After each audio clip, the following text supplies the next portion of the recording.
Now let's talk about integration. Integration का general meaning है जोड़ना, एडिंग।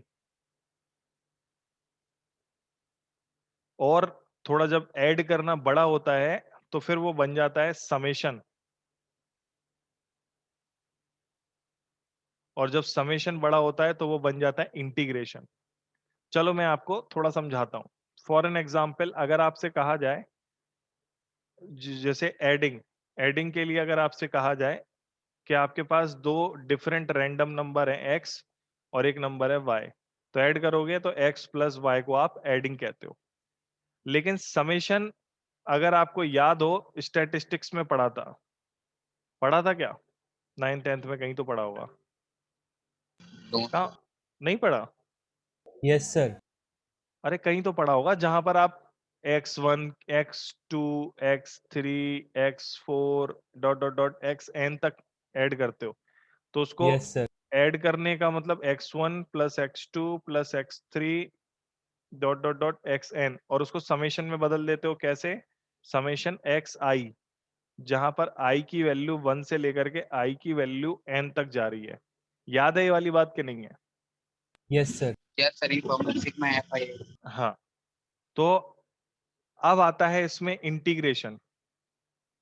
इंटीग्रेशन में हमको ऐड करने के लिए बोलते हैं, लेकिन अभी क्या थे, x1 और x2 के बीच में कुछ भी नहीं था। है क्या? कुछ भी है? कोई और नंबर है क्या x1 और x2? फॉर एन एग्जांपल, मैं कहूं आपसे 1 और 2 और 3 और 4 और 5 को ऐड करो, तो 1 प्लस 2 प्लस 3 प्लस 4 प्लस 5। लेकिन मैं अगर आपसे कहूं 1 से 5 तक के ऐड करो, तो 1 प्लस 2 प्लस 3 प्लस 4 प्लस 5 ऐसे लिख पाओगे क्या आप? 1 से 5 तक अगर मैं आपको ऐड करने को बोलता हूं तो कितना आएगा?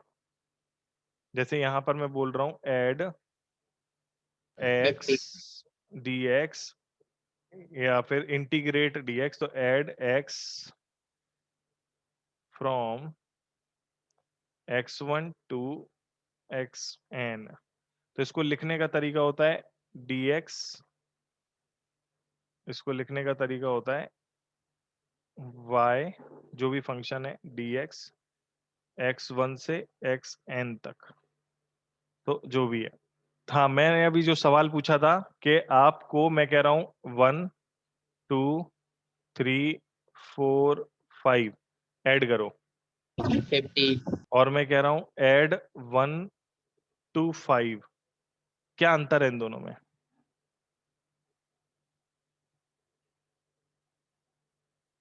ऐड 1 टू 5, क्या अंतर है?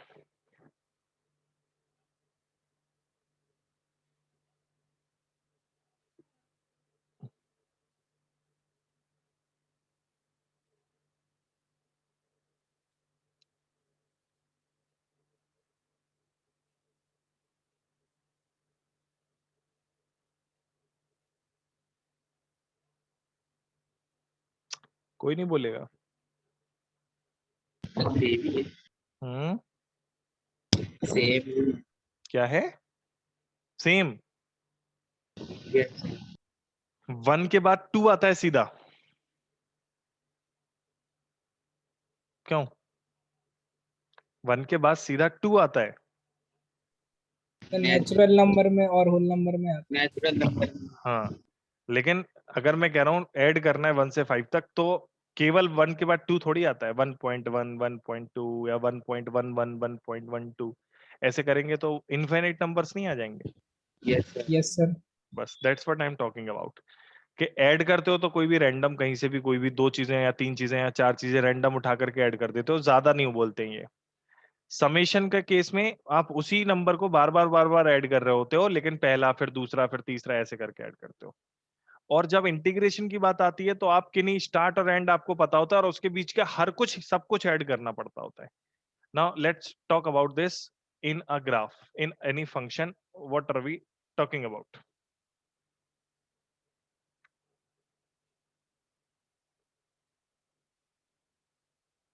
Let's say there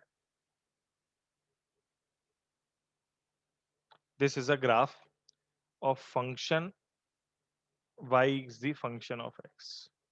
This is the graph of function of x. यहाँ पर y एक्सिस हो गई, यहाँ पर x एक्सिस हो गई। नाउ आपको बोला जाए कि x की वैल्यूज जब यहां पर थी x1 और फिर x की वैल्यू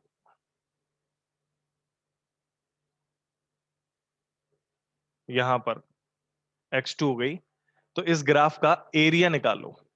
ठीक है, we need to find the area of this graph from x1 to x2।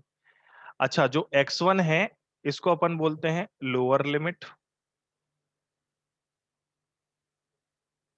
और x2 है इसको बोलते हैं अपर लिमिट।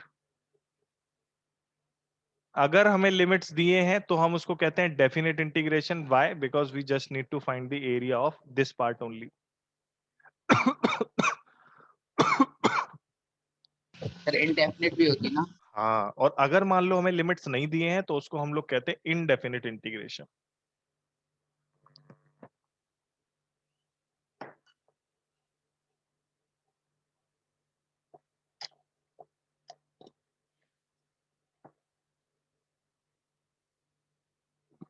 डेफिनेट इंटीग्रेशन और इनडेफिनेट इंटीग्रेशन। अगर लिमिट्स दिए हैं तो वी आर श्योर कि हमें कहां से कहां तक का एरिया निकालना है, और अगर हमें नहीं दिए हैं तो वी आर नॉट श्योर कि कहां से कहां तक का निकालना है, तो वहां पर हमेशा एक अनसर्टेनिटी बनी रहती है। तो दो तरह के इंटीग्रेशन होते हैं, डेफिनेट इंटीग्रेशन और इनडेफिनेट इंटीग्रेशन। इनडेफिनेट इंटीग्रेशन में एक अनसर्टेन कांस्टेंट सी को ऐड कर देते हैं, और डेफिनेट इंटीग्रेशन में सर्टेन होते हैं तो कांस्टेंट सी ऐड करने की जरूरत नहीं होती है। अभी भी आपको एडिशन वाला कॉन्सेप्ट यहां पर समझ नहीं आया, लेट्स टॉक अबाउट दिस। तो आपको यहां से यहां तक का एरिया निकालना है पूरा। आप क्या करते हो, बीच में रैंडम कहीं पर भी, बीच में रैंडम कहीं पर भी, कहीं पर भी बीच में रैंडम एक पॉइंट मान ले, तो मैंने कहीं पर भी रैंडम बीच में एक पॉइंट मान लिया, लेट्स से यहां पॉइंट मान लिया, यहां पर इस पॉइंट पर y की वैल्यू है y। ठीक, और इस पॉइंट पर x की वैल्यू x होगी, कुछ भी हो सकती है। अब मैं क्या करता हूं, इस पॉइंट पर ऐसे नीचे तक ऐसे डॉट डॉट, एक मिनट, कुछ छूट रहा है यहाँ पर, कुछ एक चीज है नहीं, यहाँ से रूलर नहीं है यार यहाँ पर।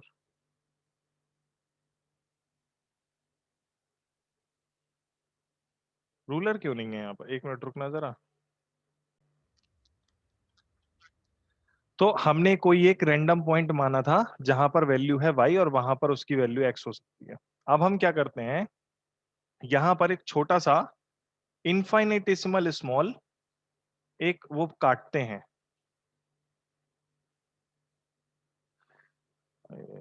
ढंग से नहीं आ रहा। तो हम क्या करते हैं, इनफाइनेटिसिमल स्मॉल, बहुत छोटा बहुत छोटा बहुत छोटा, इस पॉइंट पर बहुत छोटी एक स्ट्रिप काटते हैं, स्ट्रिप, बहुत पतली स्ट्रिप, इतनी पतली स्ट्रिप काटते हैं, इतनी पतली स्ट्रिप काटते हैं, उसको इनफाइनेटिसिमल स्मॉल स्ट्रिप कहते हैं। और उसका जो वो रहता है उसको dx बोलते हैं।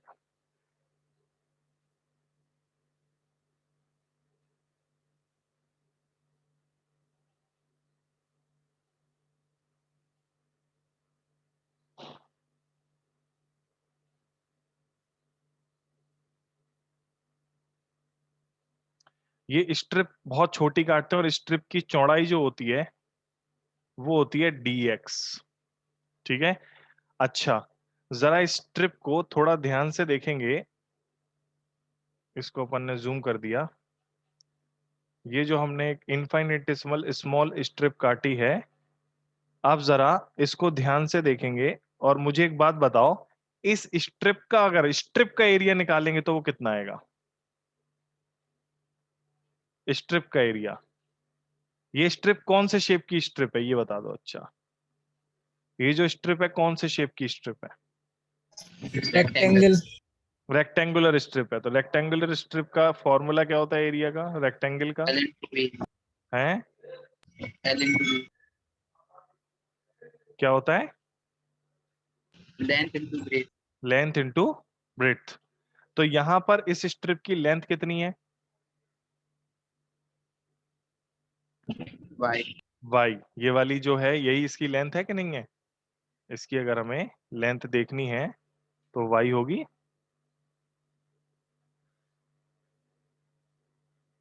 यहां से यहां तक की लेंथ होगी हमारी, इसको हम लोग y बोल देते हैं। और इसकी चौड़ाई कितनी है? dx है कि नहीं है? yes sir तो अब तुम्हें इस स्ट्रिप का अगर एरिया कोई पूछता है तो इस स्ट्रिप का एरिया कितना हो गया?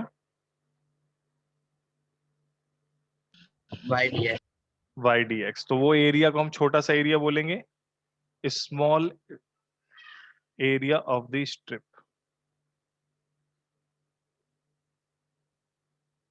ऑफ द स्ट्रिप, तो डी ए लिखेंगे उसे, वेरी स्मॉल है वो तो लंबाई गुणा चौड़ाई y into D x. Now आप क्या सोच रहे हो अभी कि इसी क्रम में ये अगर स्ट्रिप हम और बाजू से काटते तो उसका एरिया थोड़ा अलग आता, क्योंकि y की वैल्यू अलग होती, dx तो चलो उतना ही है। तो आप ऐसे सोच रहे हो y की अलग अलग वैल्यू के लिए आप उसको टोटल एरिया निकाल दो, तो टोटल एरिया का मतलब हो जाएगा on integrating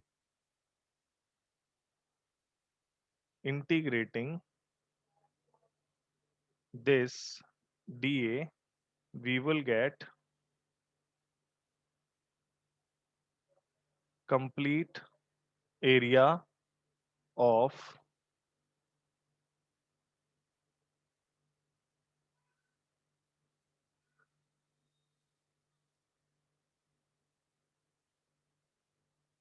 we will get complete area of the complete area of the under the graph।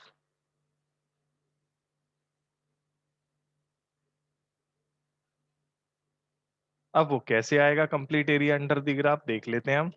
तो complete area under the graph is the integration of what, dA. DA की value कितनी है? Y d x. अब y d x दो तरीके से मैं बोल रहा हूं, एक डेफिनेट इंटीग्रेशन हो रहा है, एक इनडेफिनेट इंटीग्रेशन हो रहा है। यदि आप इस एरिया को अंडर द लिमिट्स निकालते हो तो एक तो है हमारा इनडेफिनेट इंटीग्रेशन,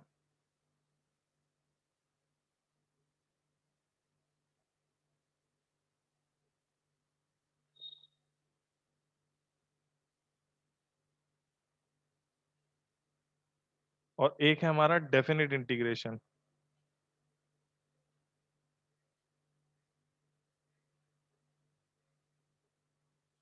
तो इनडेफिनेट इंटीग्रेशन का मतलब होता है हमारा integration y dot D x, और जो भी आएगा आंसर प्लस में एक कांस्टेंट जोड़ देंगे, ठीक है।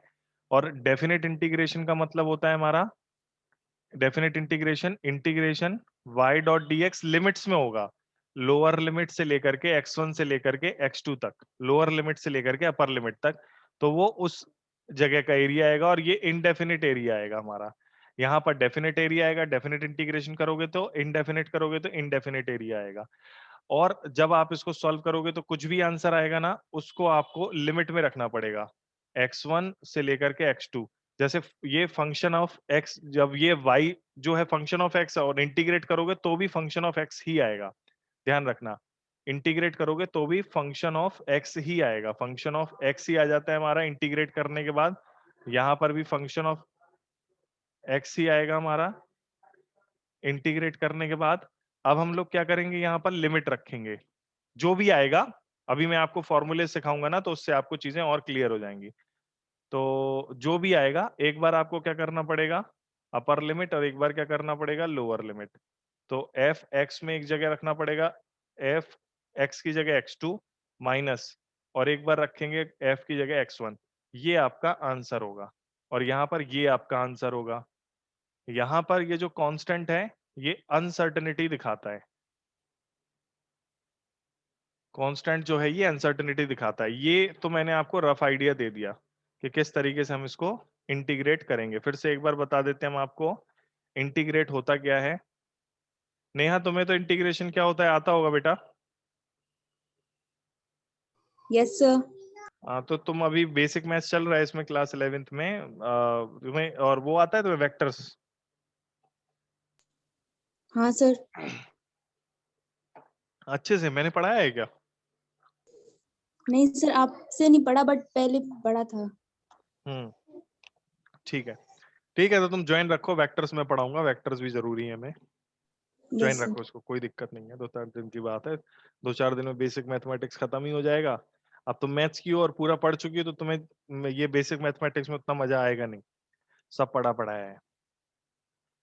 तो इंटीग्रेशन में का मतलब होता है ऐड करना। देखो ऐड जो है, जब बिल्कुल छोटा बच्चा था तो हम लोग उंगलियों पे 1 2 3 4 करके गिनते थे, उसे ऐड कहते हैं। फिर जब वो बच्चा थोड़ा बड़ा हुआ, 8वीं 9वीं में हम आए तो उसको समेशन बोलने लगे। स्टैटिस्टिक्स में हमने पढ़ा था, समेशन का साइन बनाया था। और अब जब हम थोड़े से और बड़े हो गए, 11वीं क्लास में आए, तो हमें इंटीग्रेशन वो सिखाया गया, ऐड करने का, continuous addition. Integration is the continuous addition. तो कंटिन्यूअस एडिशन मतलब बीच में कोई गैप नहीं है। जैसे कि हम लोग यहाँ पर, ये आप लोगों को मैंने जो ये स्ट्रिप दिखाई है, इस स्ट्रिप में कोई कहीं पर, जैसे अगर आपको टोटल इसका एरिया निकालना है तो आपको बहुत सारी जगह ऐसी स्ट्रिप मिलेंगी। आपने यहां से भी ऐसी स्ट्रिप ली, फिर और इसके बाजू में ऐसी स्ट्रिप ली, बगल में बिल्कुल। आप समझ रहे हो ना क्या हो रहा है यहाँ पर? क्यों भाई? Yes sir. मतलब आप ऐसी छोटी छोटी छोटी छोटी कई सारी स्ट्रिप ले ले करके उनको सबको जोड़ते जा रहे हो, तो इस जोड़ने को ही हम इंटीग्रेशन कहते हैं। लेकिन आप ध्यान दो, हम जब जोड़ रहे हैं तो किसी भी स्ट्रिप के बीच में कोई भी गैप नहीं है, कोई भी गैप नहीं। तो इंटीग्रेशन में ऐड ऐसा ऐड करते हैं कि उनमें कोई भी गैप नहीं रहता है। जब इंटीग्रेशन ऐड करने में कोई भी गैप ना रहे तो उसे हम लोग कहने लगते हैं अपना इंटीग्रेशन। ऐड ऐसा एडिशन जिसमें कोई गैप नहीं होता है, उसको हम लोग कहते हैं इंटीग्रेशन। क्लियर है ये वाली बात? Yes sir. ठीक है, तो उम्मीद करते हैं आप लोगों को चीजें समझ में आ रही हैं।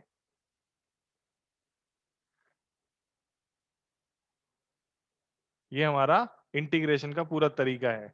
अब इंटीग्रेशन जब आप पूरा सीख लोगे, इंटीग्रेशन मतलब ये सारे छोटे छोटे डीवाई, अब ऐसे अगर आप करने को बैठोगे एक एक करके अगर निकालोगे तो अब मुश्किल है। तो इसीलिए हमारे पास कुछ फॉर्मूले होते हैं जिससे हम निकाल, अभी मैं इसको हटा दे रहा हूं। ठीक है, तो आपको आइडिया आ गया कि हमें स्ट्रिप यहां से काटी, हम कहीं से भी काट सकते थे, x1 से x2 के बीच में हम कहीं पर भी वो स्ट्रिप काट सकते हैं। उस स्ट्रिप का एरिया निकाला और छोड़ा, तो area under the y x graph is called integration of y d x. तो area under the y d x, तो ये area under the graph, area under, इसको हम ऐसे भी लिख सकते हैं, is the area under x y graph.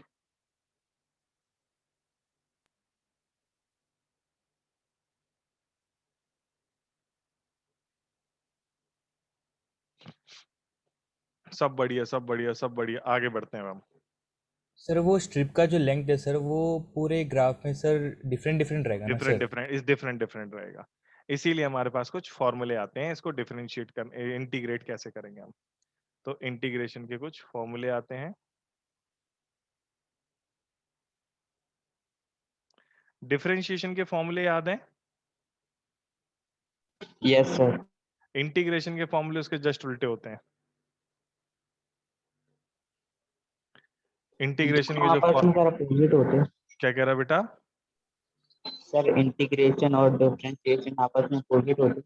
हाँ, आपस में वो अपोजिट मतलब मैथमेटिकली अपोजिट होते हैं, वैसे अगर देखें तो अपोजिट नहीं होते, समझने वाले लिहाज से वैसे अपोजिट नहीं होते। तो मैं आपको दोनों को साथ साथ दिखा रहा हूं।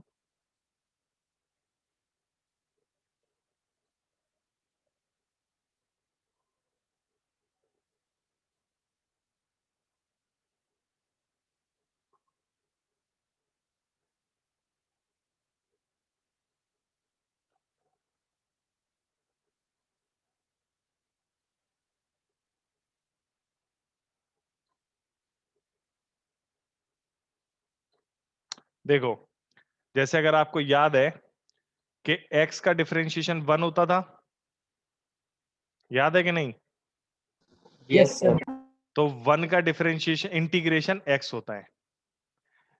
ax को a लिखते थे तो a dx को ax लिखते हैं। x to the power n का होता था n x to the power n minus one, तो इसका उल्टा होता है x to the power n का x टू दी पावर, इधर माइनस होता था इधर प्लस, इधर मल्टीप्लाई होता था इधर डिवाइड, x की power n plus one divide by n plus one. Plus C इसलिए दिखा रहे हैं क्योंकि यहाँ पर कोई लिमिट्स नहीं है। प्लस सी इसलिए दिखा रहे हैं क्योंकि हम यहाँ पर कोई लिमिट नहीं है। अब मैं आपको एक छोटा सा एग्जांपल दिखाता हूँ। हाँ मैं आपको एग्जांपल दिखाता हूँ जहां पर हम डिफरेंशिएट से इंटीग्रेट करेंगे। जैसे कहीं पर गिवन है y is equals to 5x square plus 2x plus 3, तो dy differentiating y with respect to x, differentiating y with respect to x, तो dy divided by dx equals to 5x square का हो गया 2x plus 2x का हो गया 1, 2 into 1, और इसका हो गया 0। तो dy बटा dx आया हमारा, रुको जाओ, देखो dy बटा dx का आया हमारा 10x प्लस 2। अब एक काम करो, चलते रहने दो इसको।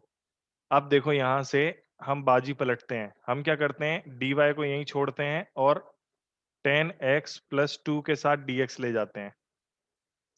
अब समझो जरा, हम कह रहे हैं dy की वैल्यू, ये dy क्या है, very small fraction of y, dy है very small fraction of y। अगर now integrating both side, integrating both side,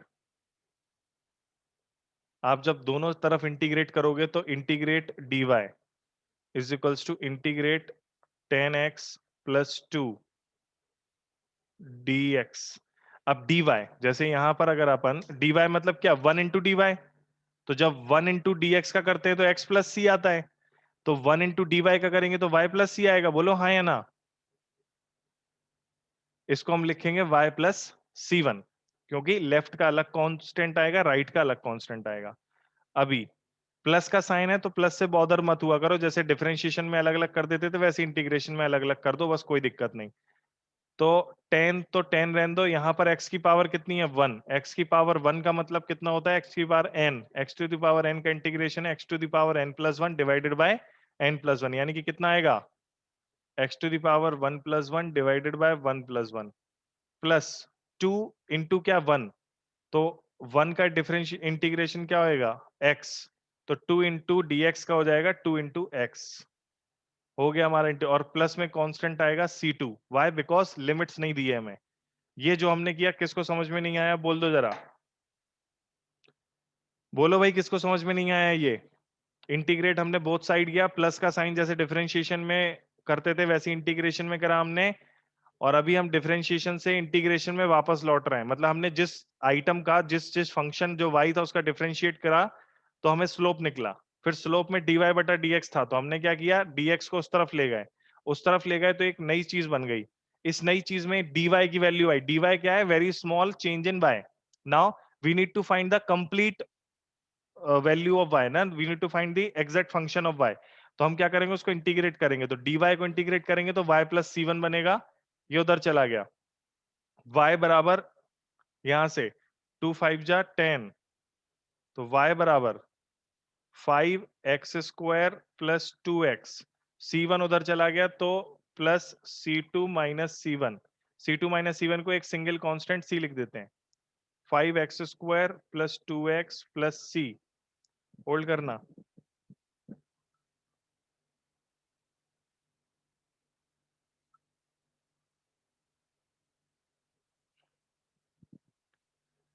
तो अब y की value 5x square plus 2x plus C आ गई, और हमने शुरू कहां से करा था, y की value 5x square plus 2x plus 3। समझ में आया कि हम लौट के वहीं आ गए, लेकिन एक दिक्कत दिख रही है आपको,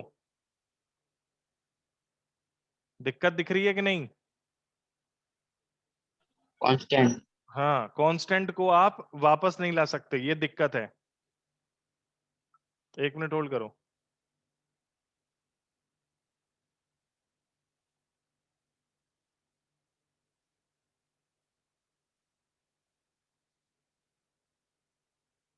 ठीक है, देख लो जरा, जो डिफरेंशिएशन करते हैं उसको वापस इंटीग्रेट करते हैं तो सेम फंक्शन हम लौट आते हैं, लेकिन वहां पर एक अनसर्टेनिटी बच जाती है। अगर हमें लिमिट्स दे रखी होंगी तब तो ठीक है, लेकिन लिमिट्स जब नहीं दे रखी होती तो हम नहीं कर पाते हैं। लिमिट्स जब नहीं दे रखी होती हैं तो हम नहीं कर पाते हैं। लिमिट्स हमें देनी पड़ेंगी, लिमिट्स होती हैं तो हमारे लिए सॉल्व करना आसान हो जाता है, इंटीग्रेट करना आसान हो जाता है। तो इस तरीके से हम डिफरेंशिएशन और इंटीग्रेशन में रिलेशन स्टैब्लिश कर पाए। मतलब मैथमेटिकली इनमें रिलेशन है। कोई प्रॉब्लम किसी को? एनीवन, कोई प्रॉब्लम? बोल दो किसी को कोई समस्या आ रही है तो। क्यों बच्चे? Abhinav, no sir. No sir. ठीक है। प्रॉब्लम अगर किसी को कोई भी आती है तो वो मेरे को बता सकता है। अब मतलब आसान है, ऐसा कुछ बड़ी बात नहीं। अब तुम्हें फॉर्मूले याद करने के बाद जो मैंने डिफरेंशिएशन के फॉर्मूले याद कराए थे उन्हीं वाले इंटीग्रेट कर लो। ये याद कर लो, ये याद कर लो, ये याद कर लो। cos x का जैसे sin x का cos x होता है और cos x का माइनस sin x हो जाता है। डिफरेंशिएशन cos x का माइनस sin x होता है ना, इसी तरह इंटीग्रेशन sin x का माइनस cos x होता है। उल्टा ये वाला याद कर लो, tan x का मत करो, cot x का मत करो, sec x का मत करो, cosec x का मत सर ये करो। सारे इंडेफिनेट वाले हैं। वो तो इंडेफिनिट के फॉर्मूले तो इंडेफिनिट के ही हैं। आपको अगर जैसे फॉर एन एग्जांपल लिमिट्स दे दिया, उन्होंने कहा इसको इंटीग्रेट करना है x की वैल्यू 1 से लेकर के x की वैल्यू 3, तो जो आया आपका आंसर उसमें एक बार रखो 3 और फिर माइनस करके एक बार रखो 1। अभी वो भी बताते हैं। मतलब है तो यही। डेफिनेट इंडेफिनिट में अंतर थोड़ा सा ये है कि उसमें लिमिट दे रहती है, उसमें लिमिट नहीं। फॉर्मूला यही लगना है। फॉर्मूला हमेशा इंडेफिनिट का ही होता है, डेफिनेट का थोड़ी होता है। ठीक है, बोलो। Yes sir. हाँ, तो जो मैंने यहाँ पर टिक करे हैं बस वही फॉर्मूले तुम याद करो, बाकी फॉर्मूले याद करने की जरूरत नहीं है। अभी हो गया हमारा काम यहाँ पर। अब एक काम करते हैं, जरा एक एग्जाम्पल देखते हैं, कुछ एग्जाम्पल करते हैं।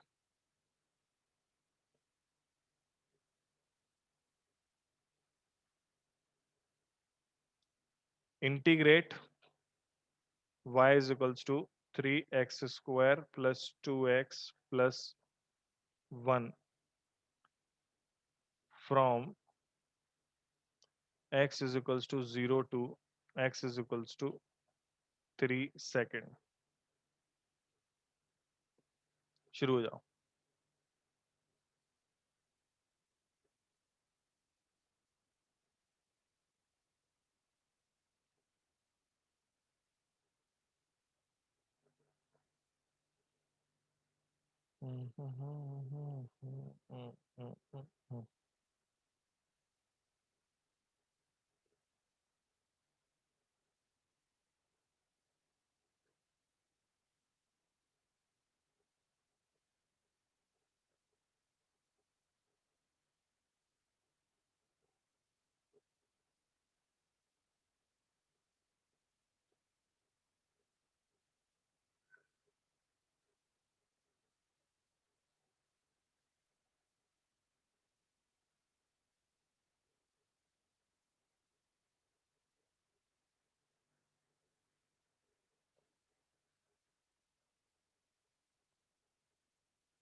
नहीं हुआ, मैं करता हूं। तो y दो इंटीग्रेशन y dx कहाँ से कहाँ तक? x की वैल्यू 0 से x की value 3 gives us integration 3x square plus 2x plus 1 with respect to x करना है तो dx का मल्टीप्लाई करके ही करते हैं। x इज इक्वल्स टू 0 से x is equals to 1 sorry 3। फिर अलग अलग कर लो सबको। 3 आगे आ जाएगा x स्क्वायर dx प्लस 2 आगे आ जाएगा x dx प्लस 1 तो है ही अकेला इंटीग्रेशन dx। लिमिट सब में 0 से 3 0 से 3 0 से 3 3 तो था ही। एक्स स्क्वायर का इंटीग्रेट करोगे तो आएगा x की पावर 3 अपॉन 3 0 से 3 प्लस 2 x की पावर 2 अपॉन 2 0 से 3 प्लस dx का x होता है नीचे कुछ नहीं 0 से 3 एक बार 3 रखो फिर माइनस तो 3 से ये 3 कट जाएगा 2 से 2 कट जाएगा बचेगा x की पावर 3 पे पहले 3 रखो तो 3 का क्यूब माइनस 0 रखो फिर 0 का क्यूब प्लस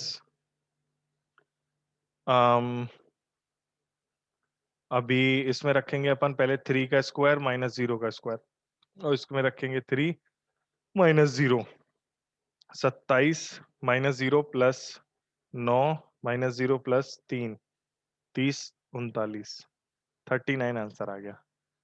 आया समझ में क्या? बोलो। Yes, sir. Hmm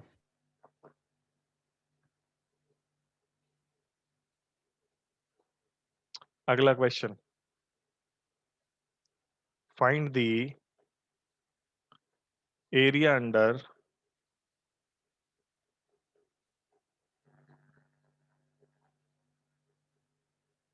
find the area under किसके अंडर का एरिया निकालना है हमें? Sine x curve from x is equals to pi by 2 to x is equals to 3 pi by 2 x pi by 2 से x 3 pi by 2 तक sin x curve का area निकालना है हमें यानी कि उसे डिफरेंशिएट करना है इंटीग्रेट करना है तो लेट y बराबर sin x तो y dx इंटीग्रेट बराबर इंटीग्रेट sin x dx कहां से कहां तक x की वैल्यू पाई बाय 2 से x की वैल्यू 3 पाई बाय 2 करो जल्दी साइन एक्स का होता है माइनस कॉस एक्स इंटीग्रेशन होता है माइनस कॉस एक्स करो जल्दी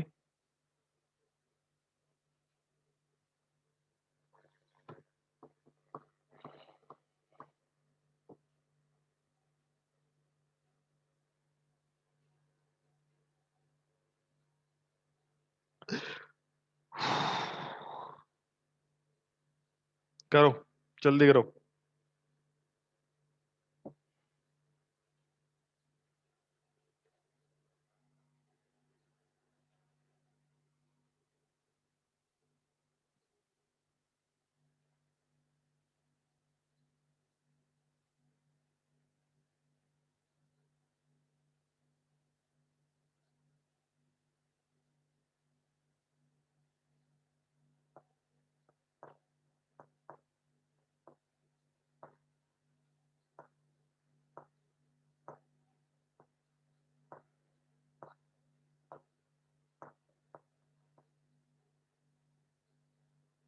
आया क्या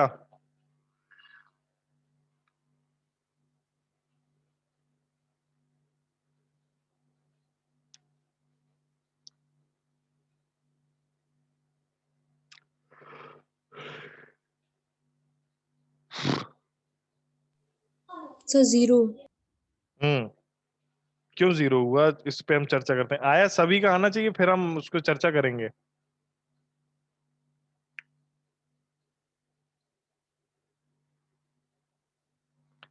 आया क्या सभी का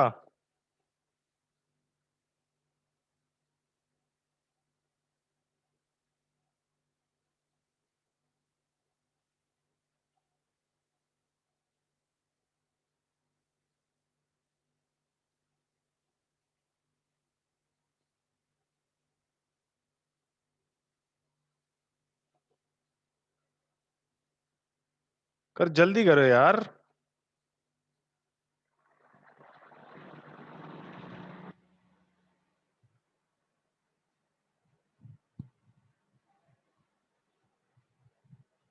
वो पूछ रहे हैं साइन एक्स कर्व का एरिया निकालना है, यानी कि साइन एक्स, और वो भी कहाँ से, पाई बाय 2 से।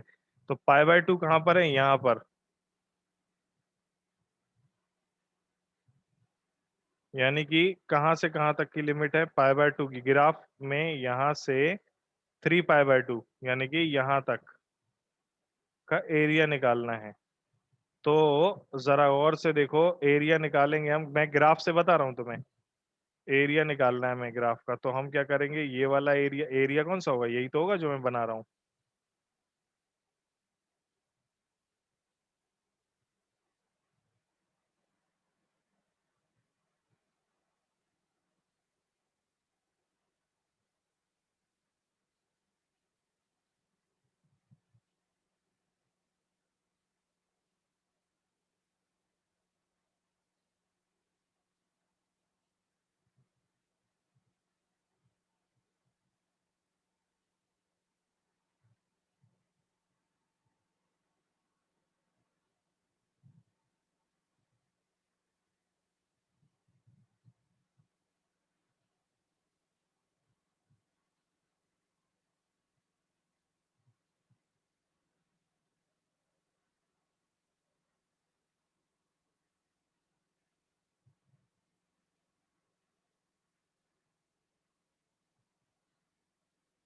तो बताएं बच्चों, यही एरिया है जिसकी बात हो रही है, बोलिए। पाई बाय 2 से 3 पाई बाय 2 तक जाएंगे तो यही एरिया होगा।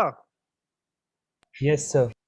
अगर इसमें देखो तुम, ऊपर का एरिया है वो प्लस का लेंगे और नीचे का एरिया है वो माइनस का लेंगे, बोलो हाँ या ना। Yes sir. ऊपर प्लस वैल्यूज होती हैं, नीचे माइनस वैल्यूज होती हैं, तो ऊपर का एरिया प्लस आएगा, नीचे का माइनस आएगा। जितना एरिया ये प्लस में ए है, उतना ही एरिया तो ये माइनस में ए है, हाँ या ना। Yes sir. तो और इंटीग्रेट का मतलब क्या होता है, जोड़ना। तो अगर प्लस के एरिया को माइनस के एरिया से जोड़ेंगे तो आंसर क्या आएगा, 0। 0 आएगा। बात समझ में आ रही है कि नहीं आ रही है, बोलो।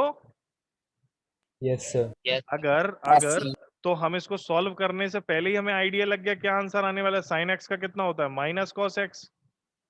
लिमिट कहाँ है, एक्स की वैल्यू पाई बाय 2 से 3 पाई बाय 2। देखो हम क्या करते हैं, लिमिट्स को घटाते हैं। तो अगर माइनस साइन कभी लगा हो ना तो लिमिट्स पलट जाती हैं। क्यों, घटाने पर माइनस करोगे, जो माइनस का है वो प्लस, जो प्लस का है वो माइनस। अगर समझ में नहीं आया तो मैं ऐसे बताता हूं। तो इसको अपन cos 3 pi by 2 minus cos pi by 2 लिखेंगे, और फिर जब माइनस का मल्टीप्लाई करेंगे तो ये cos pi by 2 minus cos 3 pi by 2 हो जाएगा। cos पाई बाय 2 की वैल्यू कितनी है, +1, और cos 3 पाई बाय 2 की वैल्यू कितनी है, cos पाई बाय 2 की वैल्यू कितनी है, 0 ही है। और cos 3 पाई बाय 2 की भी वैल्यू कितनी है, 0 माइनस 0 बराबर 0, सन्नाटा। तो 0 आंसर आना चाहिए था हमारा, और हमने वैसे देखा तो भी 0 आया। तो साइन और कॉस में तो बहुत अच्छा है।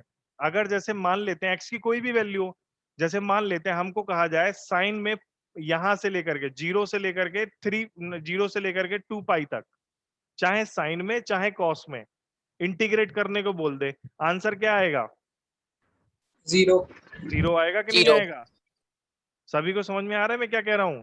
तो एरिया ग्राफ इंटीग्रेट करने का मतलब होता है एरिया निकालना। तो यहां से मैं एक खास बात, इंपॉर्टेंट बात लिख देता हूं। For sine and cos function, sinusoidal जो फंक्शन होते हैं, sine and cos function sinusoidal function बोलते हैं। Sinusoidal functions for a complete cycle